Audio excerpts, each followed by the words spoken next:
Excellent. I would like to thank everyone for tuning in to a special edition of Off the Record this evening as we speak with Minister Jerald Muhammad, who is a great example of not only a believer, but of just a father, a husband, and a man, and someone who I admire from afar. And but someone who my father speaks very highly of, and just a good person, bro. And everybody who I've heard nothing but positive things from people who know you, sir. So, yes, sir. Brother Minister, when did you first hear the teachings? First of all, brother, I want to thank you for inviting me on the show. It is indeed a great honor. Also, you know, your father is definitely a great mentor of mine. And I just love the work that he does, and I really admire the work that you do. The Honorable Minister Louis Farrakhan said in the book Justifiable Homicide, he said that one of the things that troubled him is that our youth don't have a knowledge of recent history. I think you do an excellent job of educating us just on the history of our nation. So I want to thank you for that. But I became registered in 1990 here in the city of Louisville, Kentucky. And at the time, there were a few believers here, and we didn't have a study group coordinator or a minister. At that time, student minister Shahid from Chicago, they would send him down to Louisville. He came here in January of 1991, student minister Shahid. And shortly after that, I was installed into the position and have been here ever since. Had a few ups and downs, but been able to hold on to the plow of Islam. Yes, sir. Praise be to Allah. Excellent. Now, why did you accept the teachings? Well, my background, brother, is grew up in the Baptist church. My father is currently a Baptist minister, Reverend Jesse Bottoms, in upstate New York. My grandfather is the late Reverend Dr. Jesse Bottoms here in the city of Louisville, Kentucky, from Green Street Baptist Church, and he taught here at the theological school for 50 years. And growing up in the church, I always loved the word, but I always felt like something was missing, but I didn't know really what it was. I was in New York City visiting my father, I think in 1988. And I love hip hop, so I'm a big hip hop fan. So at that time, in most other cities, they didn't play a lot of hip hop on the radio, but in New York City, they did. They had a mix hour at night with DJ Red Alert. And I was listening to that show, and they played the a cappella version of Public Enemy, Bring the Noise. And in that, it said, Farrakhan's a prophet that I think you ought to listen to. Yes, sir. Yes, sir. And my brother, who lived in New York with my father, I said, well, who is Farrakhan? He said, man, you don't know who Farrakhan is? He said, all the people up here love him. So my brother, you know, he never joined the nation or anything, but he had his girlfriend at the time, her uncle had some tapes of the Honorable Minister Louis Farrakhan. He said, go see Joe Welch, and he has some tapes. And I went and listened to the Honorable Minister Louis Farrakhan, and I was hooked. And I listened night and day probably for about 2 years. And then there was a brother named Emil Halim here in the city of Louisville that was under the Honorable Elijah Muhammad in the First Resurrection. And we got together, and he guided me and mentored me, and we helped get the Louisville Study Group off the ground, along with a brother named William 2X. Okay, yes, sir. Excellent. I wanted to welcome Salam, Brother Donald, and peace to Mimi as well. And thank you all for watching us today. Yes, sir. How did you first meet the Most Honorable Minister Louis Farrakhan? Well, the first time I actually met the minister, it was interesting. He came to Louisville in December of 1990 and spoke as Stop the Killing Tour. And that was set up by Captain Dennis Muhammad. I know you know bro Captain Dennis. So they came in as part of the Stop the Killing Tour. And I was in the nation for maybe 3 months, and I was blessed to meet the minister that fast. I wasn't in the position of study group coordinator or student minister at the time, but I got to meet him in the hotel lobby of the Hyatt Regency in downtown Louisville, Kentucky. That was December 15th, 1990. Okay, excellent. Yes, sir. My sister Miriam has a question. She says, coming from a Baptist family, how did your family feel about you joining the nation? Oh, it was tough at first. It was uncomfortable for me, because I've always been a what you call a good son, a good child. I've never been one that's been in a lot of trouble, never suspended from school, never kicked out of school, anything like that. So what my parents think, even though I was maybe 24, 25 years old, it's still, it was a leap. It was a leap of faith. But my belief was so strong, and I didn't see it as leaving the church. I saw it as understanding my faith in a deeper level. And as time has gone on, my family has become very, very supportive of the mission of the Most Honorable Elijah Muhammad and the Honorable Minister Louis Farrakhan. They're very, very supportive. Excellent. An excellent question, Mimi. Thank you very much. Yes, sir. How did you become a minister?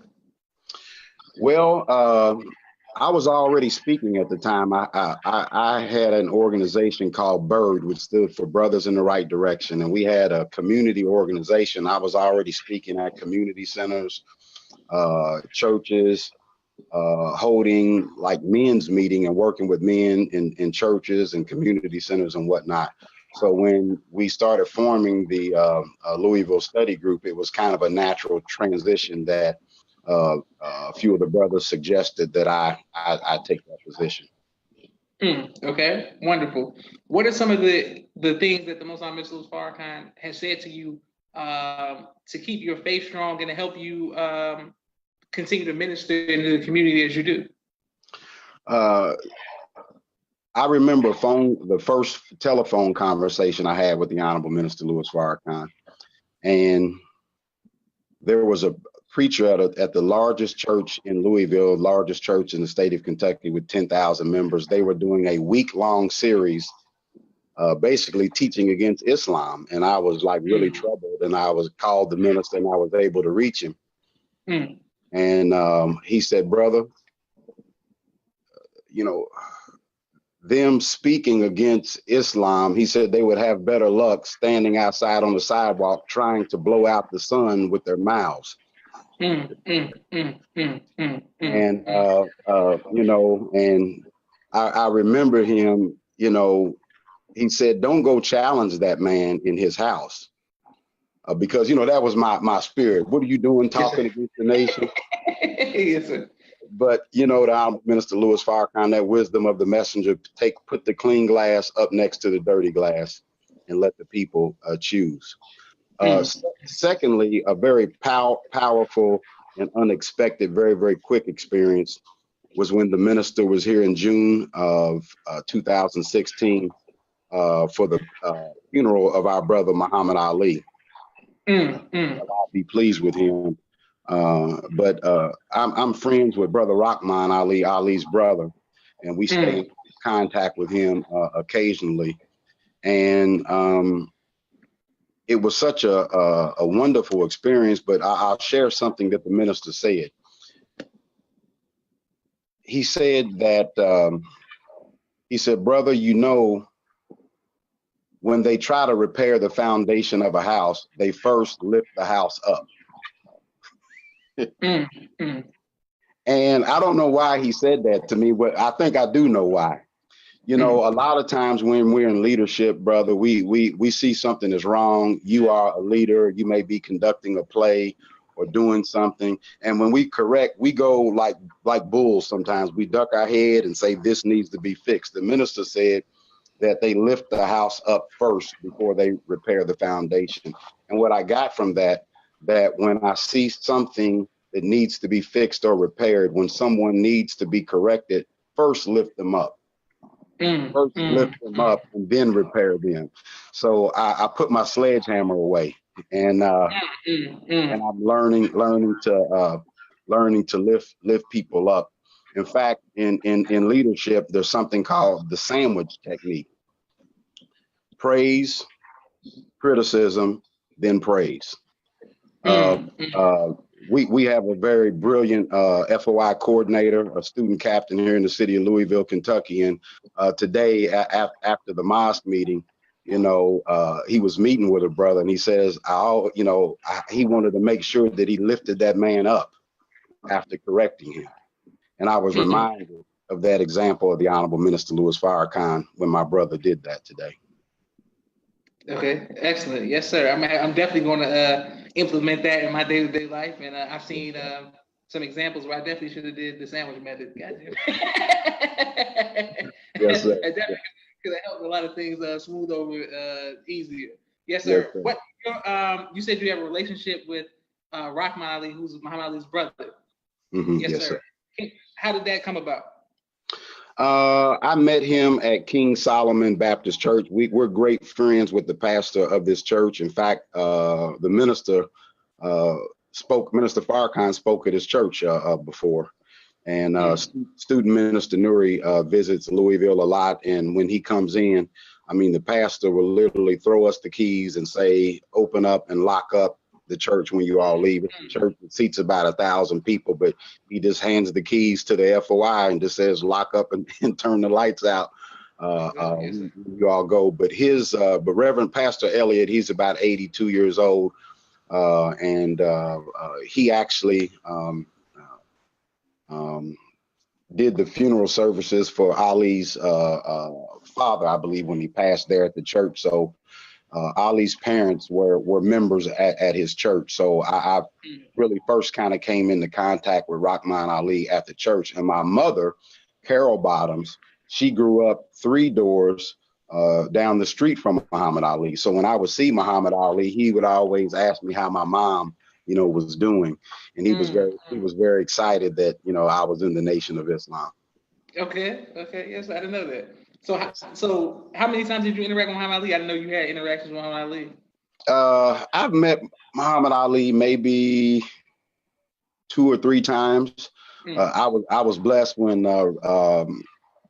HBO did a documentary on the life of Muhammad Ali, and they had a private screening at the Muhammad Ali Center. And we want to invite you to come to Louisville and teach. Maybe we can do a youth day here in the spring or the summer. You come on down and we can take you to the Ali Center. It's a state-of-the-art center. And yes, sir. And they had a private screening for the family. And Brother D9 was in town, so he called me and got me some tickets and was able to go in. And I was able to see Ali again and the family. So I interacted with Muhammad Ali 2 or 3 times. It wasn't a close relationship, but I was in his presence a few times, and I would remind him of who I was. But he was a great man and an inspiration to a lot of people in the city. And where our mosque meetings are held is literally walking distance from his childhood home, which is a historic site. So we're about less than a block literally away from where the home that he grew up in. Praise be to Allah. Yes, sir. And man, I didn't know that. Minister Jamil says, Brother Jerald is a great brother, and Josh, you are a stupendous nephew. Thank you, Uncle Jamil. We love you as well, sir. I love Brother Jamil. That's my man. Yes, sir. Okay, now, Brother Minister, with your how does your relationship come about with Freeway Rick Ross? Well, Freeway Rick Ross, I met him a few years ago. The head of Pan-African Studies at the University of Louisville is a good friend of mine, Professor Ricky Jones. He had invited Rick Ross to speak on the campus there. So he was in town for a few days, and a friend of mine, LeBron C., who runs a community organization, he reached out to the mosque and asked us to help set up some engagements for him while we were waiting for the University of Louisville event. So We went to the youth detention center with him. Took him to some barber shops, did a community walk with him. So that's how our relationship initially started. So I just stayed in contact with Rick Ross, and then when he finished when Freeway Rick Ross finished his book, I think he has another book out now. But when he finished his first book, he called me and said that he was going to be doing a tour and doing a book sign, and he said he was going to get on the road and push books, and he was trying to get 100,000 books sold, and so he came here. And we took him to a few places. He did a book signing at our mosque. We had him speak at the mosque on a Friday night. And I tell you, we got a crowd. That was the biggest, one of the biggest Friday night attendances we've had, except when we bring Brother Nuri in. So we stay in contact. Rick Ross is a beautiful brother. A Freeway Rick Ross, especially for the young ones, when we were telling people to come out, we said Rick Ross was coming out, and of course, all the young people thought it was the rapper, So I said, this is the real Freeway Rick Ross. But brother's extremely intelligent, very disciplined, and very inspired by the Honorable Minister Louis Farrakhan. Excellent. Now, when he speaks to the youth in your city who are dealing with the drug issues, how was that received? Oh, it was received very well, and he has a really, really sharp mind. I remember we were at the youth detention center, and one of the young people said, "What did you do when you were in the streets and somebody stole some dope from you, stole drugs from you?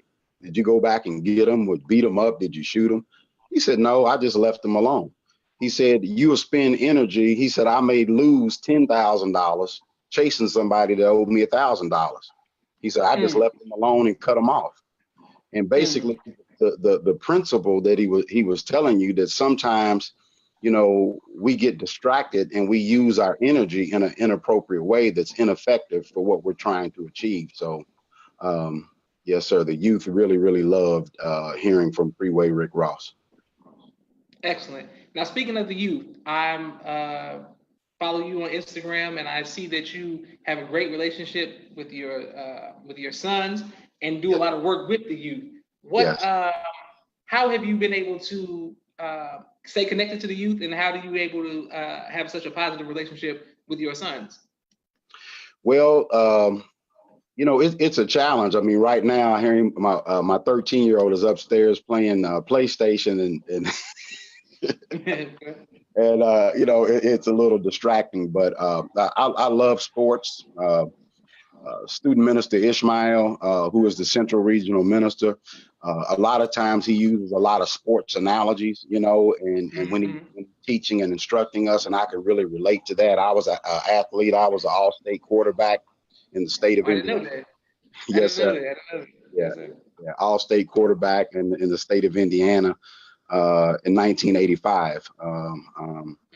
But I do some coaching, AAU coaching, some summer league coaching for my 13-year-old son. When my oldest son, Jerald, who's 21 years old, when he was playing basketball, I would coach some of his teams. And what I found very interesting, we're very visible here in the city of Louisville. People have seen me on television, but it's something that even a lot of the white folks in the community, they wanted us to coach their sons. All white middle school actually asked me to be the coach of the team because they said the team needed discipline, and I didn't do it. But it's just interesting that people really see the value of the discipline that we get from the Nation of Islam. Excellent. Okay, yes, sir. What advice would you give to future fathers? Well, being a father is a big responsibility. I think just being honest, let them know, children, men, what I've learned about young men, Brother Joshua, is men learn by observation. We don't like anybody telling us we're wrong. If I went to, if your right side is hurting and I told you my right side is hurting. I went to the doctor and the doctor told me to get some rest and eat some grapefruit. You say, yeah, man, I'll try that too, you know. But if your mom or your dad tell you the same thing, you like, man, I'm not listening to that, you know. We like to look at something and figure things out on our own. Something is very interesting one day. Indianapolis is about an hour and 45 minutes from Louisville. Brother Student Minister Neary is a dear friend of mine. I hope he doesn't mind me sharing this, but we were talking on the phone one day. And he said, hold on, there was a brother on the corner, on the bus stop or something, a brother, you know, in the mosque or something. He gave the brother a ride. The brother got in. Brother Neary said, I'm back, Brother Jerald. And then he changed the conversation. He said, brother, you know, you got to be more disciplined. You got to do this. And he was just going in. And I'm like, what in the hell is he talking about? So long story short, the brother gets out of the car. And then when the brother leaves the car, Brother Neary said, Brother Jerald, I wasn't talking to you. I was talking to him. And so what he wanted that young man to hear, he said it to me.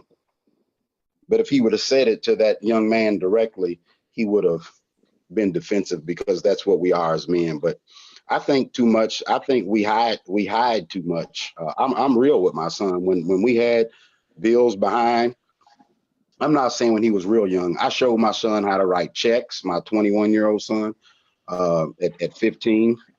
I taught him on credit. I showed him how to save. I never hid what I had in my checking account or savings account from him. I just was really open with finances. If I was open about my health, you know, if I had a health issue or something. So I think we put up a facade too much for children, and children can feel and they can see through it. But just try to be authentic, and then don't be afraid to admit when you're wrong to a child. And what I found is that most people just want validation. They don't even want to answer. They just want to talk and they want to be heard.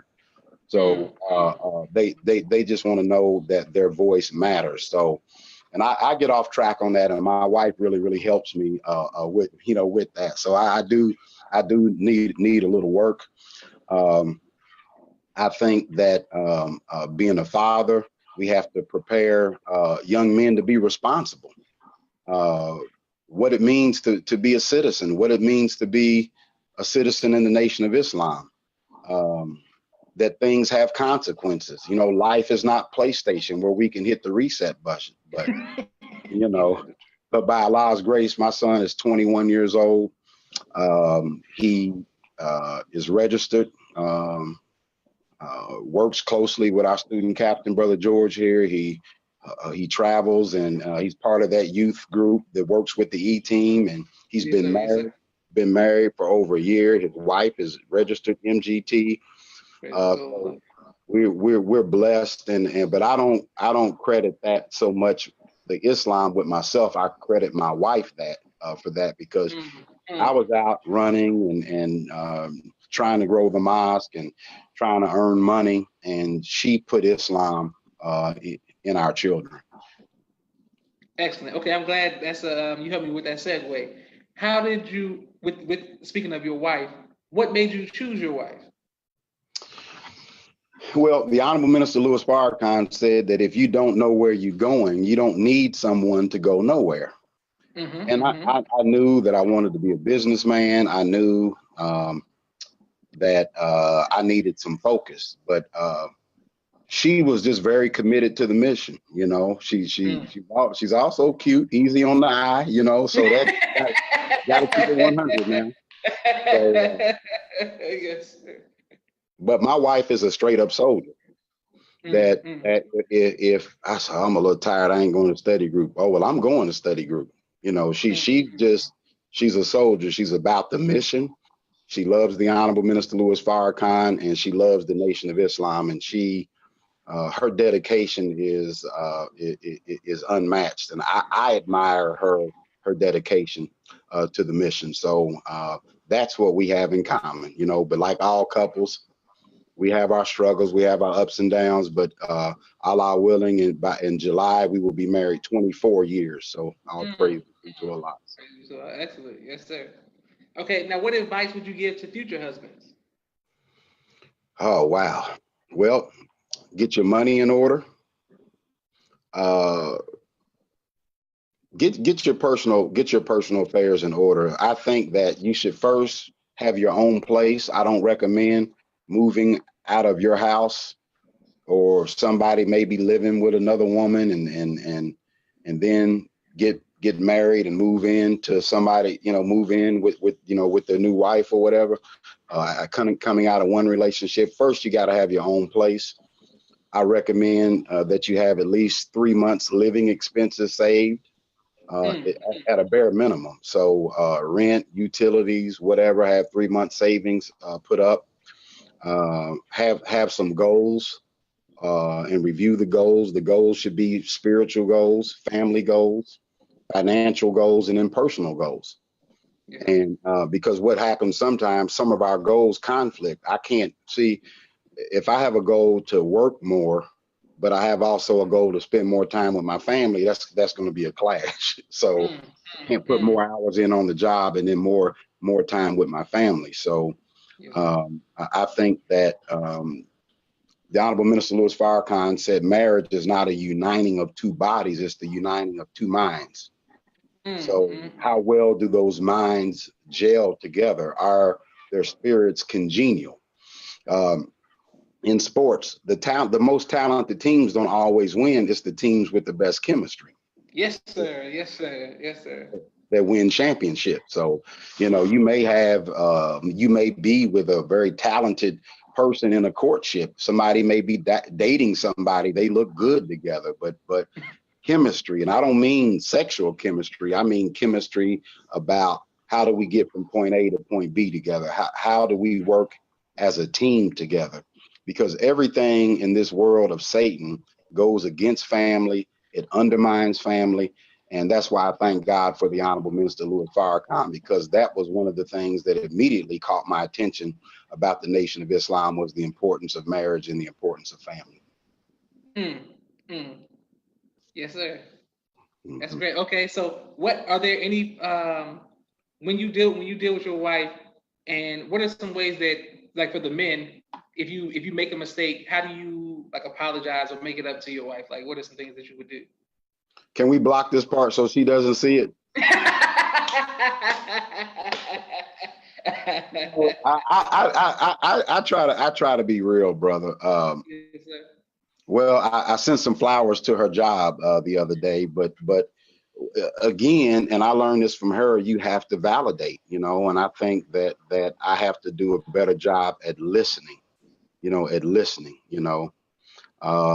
They say that in counseling, the two complaints, men's complaints with women is women try to change them, and the women's complaint with men is that men don't listen. So when my wife said, my complaint is that you don't listen, I said, huh? You know.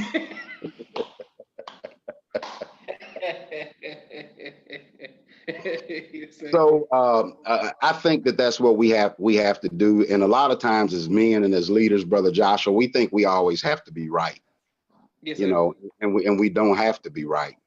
And as a husband and as a father, the biggest thing I think we mess up as men as a whole is that we don't ask for help when we need it. Mm. We don't ask for help. Your father, to me, is a brilliant organizer of talent. Mm, mm. The lesson is I'm paraphrasing the lessons, but how many letters are in the alphabet? And if there's Mhm, mhm, mhm. 26 letters in the alphabet, um, how many days would it take the student to learn each Yes, letter? sir. Now, letters are just letters until you arrange them to say a word. And sometimes you may have a group of people, we're together, but we're not spelling anything because we're out of order. So Mm, mm. somebody has to come in and rearrange the letters so we can spell success, spell Mhm, movement, mhm. spell resurrection. Sometime we may need to buy a vowel, Yes, sir. so that we can get things in order. And like I think your father does an excellent job of organizing people and putting talent, and that you have to be secure with yourself in order to do that. So I think that as a man and as a father, that's what we have to do. We have to ask for help. So I've surrounded myself with brothers from the community, that some that are not Muslim, that I go through with finances. I have friends in real estate. I have Black lawyers who are friends, people who are very successful. I go walking in the morning. So I walk with Black attorneys in the morning. I walk with people that run organizations. I catch them before they go to work, you know. So we'll walk for 45 minutes, and then after 2 walks with them, now they're sharing their personal problems with me. They're asking me, you know, advice would the minister have, you know, for me with my child, or with my marriage. So I remember when the Honorable Minister Louis Farrakhan had us doing the webcast, and we couldn't teach on Sundays. And I remember I was frustrated. And then somebody told me, they said, Brother Jerald, you don't need a rostrum to teach.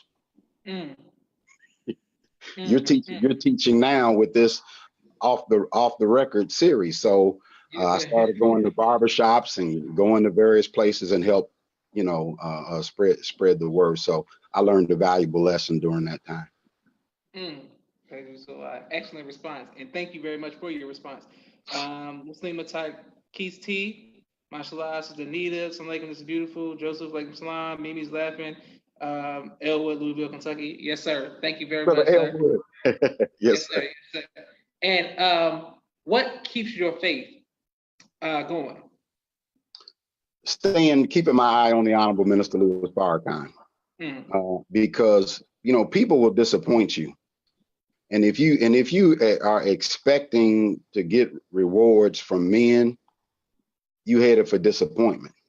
You know, and there's a scripture, there's a story. I'm thinking it's in Luke in the Bible. I believe it's in the book of Luke. But 10 men came to Jesus, and they had a disease, and they asked to be healed.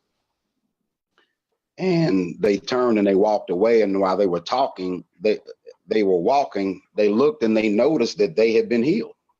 So one of the 10 turned and went back to Jesus and said, Lord, I thank you for healing me. Jesus said, did not I heal 10 of you? Where are the other 9? So I was thinking, how do I say thank you to the Honorable Minister Louis Farrakhan? I try to stay focused on him. But as those disciples were walking, as those men were walking, they noticed that they were healed. And I think, Brother Joshua, you're healed. I think I'm healed. You know, in my lecture today at the mosque, I told the believers, I said, you know, Kobe Bryant had surgery, I think, on his Achilles heel when he had that injury. Yes, sir. Kobe said that when he saw the scar, he smiled and got motivated and got energized. A scar is a sign that you have been healed. But we look at the wrong way. I look at, when I see my scar, I remember pain. Kobe looked at the scar and got motivated by the scar. All of us, you don't come through this world of evil and not be scarred. But you wrote a book, you know, and I've been scarred in certain ways. But you are healed and I've been healed if we would just change our attitude about the experiences that we've gone through. Absolutely. And excellent teaching, Brother Minister. Excellent teaching. And thank you all for watching. I mean, that was a great. That was great, but I like that. You got me with that, the scarring and the healing. I like that. Yes, sir. Yes, sir. And speaking of sports, I just want to get this. We got to go back to this real quick. You were a quarterback. Who did you just like model your style of play after? In the you said 85, so this is way before Tom Brady. So I don't know who you could have looked at to as a quarterback, as a model of a quarterback. So who did you model? I used to like Terry Bradshaw for the Steelers back in the day. So that was a long time ago, before my Muslim days. But as I look back, I see how Allah was preparing me my whole life to work, you know, to work with people, to be in the community and do a work. And I just thank God for the Honorable Minister Louis Farrakhan, and we have a real champion in our midst. And I just think that if we would just look and notice that we're healed and get up and go to work, I think we could get this nation up overnight. Praise. So excellent. I'm excited. Do you have any upcoming projects that you want to tell us about? Jobs. We've made contact. There's some summer jobs for young people here in the city of Louisville.